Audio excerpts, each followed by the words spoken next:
സ്വർണ്ണ കവർച്ചാ കേസിൽ ദേവസ്വം ബോർഡ് മുൻ അംഗം ശങ്കർദാസിന്റെ അറസ്റ്റിൽ സമ്മർദ്ദത്തിലായി SIT. അറസ്റ്റ് ചെയ്യാൻ പോലീസ് 2 തവണ നീക്കം നടത്തിയെങ്കിലും ബോധപൂർവം ആശുപത്രിയിൽ തുടരുന്നു എന്ന് വിലയിരുത്തൽ.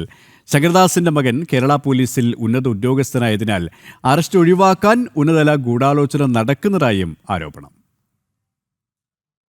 ഹൈക്കോടതി വിമർശനം ആവർത്തിക്കുമ്പോഴും ശബരിമല സ്വർണ്ണക്കവർച്ചാ കേസിൽ ദേവസ്വം ബോർഡ് മുന്നംഗം ശങ്കർദാസിനെ അറസ്റ്റ് ചെയ്യാൻ കഴിയാതെ വട്ടം ചുറ്റുകയാണ് പ്രത്യേക അന്വേഷണ സംഘം.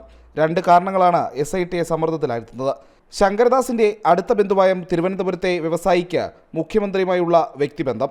2. ശങ്കർദാസിന്റെ മകനായ DIG ഹരിശങ്കറിന് പോലീസ് സേനയിലെ സ്വാധീനം. നിലവിലുള്ള അന്വേഷണ സംഘത്തിലെ കീഴുദ്യോഗസ്ഥർക്ക് ശങ്കർദാസിനെ അറസ്റ്റ് ചെയ്യാൻ ധൈര്യം പോരുന്നതാണ് യാഥാർത്ഥ്യം. ശങ്കർദാസിന്റെ അറസ്റ്റ് നീക്കം നടക്കുമ്പോഴെല്ലാം വിവരങ്ങൾ ചോരുന്നതും പതിവാണ്. N. വാസുവിൻ്റെയും പത്മകുമാറിൻ്റെയും അറസ്റ്റ് സമയത്തുണ്ടാകാത്ത വിധത്തിലാണ് ശങ്കർദാസിന്റെ കാര്യത്തിലുള്ള സമ്മർദ്ദം. അറസ്റ്റിനായി അന്വേഷണ സംഘത്തലവൻ SP ശശിധരൻ 2 തവണ നേരിട്ടെത്തിയെങ്കിലും ശങ്കർദാസിനെ അപ്പോഴേക്കും ICUവിലേക്ക് മാറ്റിയിരുന്നു.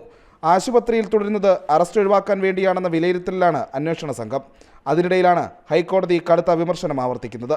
ശങ്കർദാസിന്റെ അറസ്റ്റ് ഒഴിവാക്കാൻ ഉന്നതതല ഗൂഢാലോചന നടക്കുന്നതായും ആരോപണമുണ്ട്. ജനം, തിരുവനന്തപുരം.